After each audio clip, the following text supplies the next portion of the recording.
The Mahdi has appeared and he lives in Manchester. Every 3 to 5 years, somebody is on the internet claiming to be the Mahdi or the Mahdi's representative. However, the way in which people are fixated on the Mahdi, I have concerns. I have concerns that they're using it as an escape.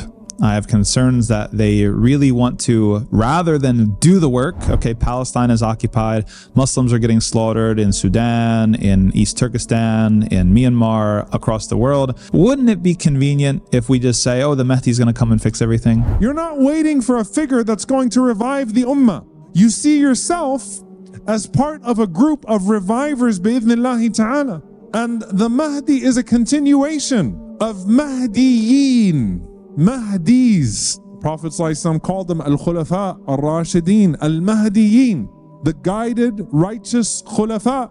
But the idea of an awaited figure that justifies us sitting back and accepting our situation, that's not what this ummah is made of. And I see that when people fixate on the end times, that this is a depoliticizing narrative, that people, they stop being concerned with what does Allah want from you now in this situation? How does He want you to behave? You cannot continue to drink your Starbucks and eat your McDonald's when Palestine is being occupied and people in Gaza are being slaughtered. That's a lack of wala wal bara'a, that's a lack of solidarity.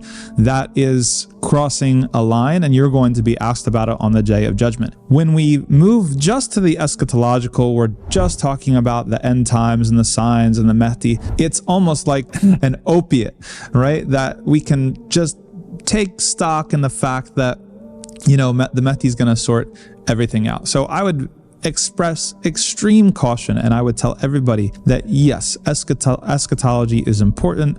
We have this is part of the deen, it's part of the study of Aqidah, is understanding the signs of the end times.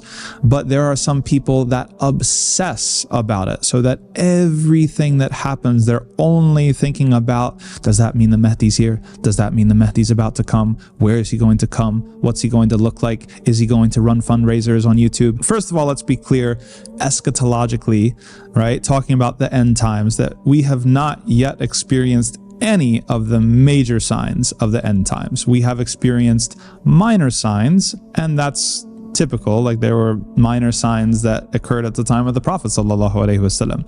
And according to the Hadith of the Prophet sallallahu alaihi wasallam, it's true that relatively speaking, the end times are near. They have been near since the time of the Prophet sallallahu alaihi wasallam. You should be focused about what Allah subhanahu wa ta'ala wants from you, and what is the wajib of the time. How can you be, yes, as an individual, a better husband, a better father, a better wife, a better mother, a better son or daughter, a better community member, but also what are the things, how can you take care of your brothers and sisters? What can you do for your brothers and sisters abroad throughout the ummah in order to take care of your responsibility to the ummah of Muhammad sallallahu alaihi wasallam?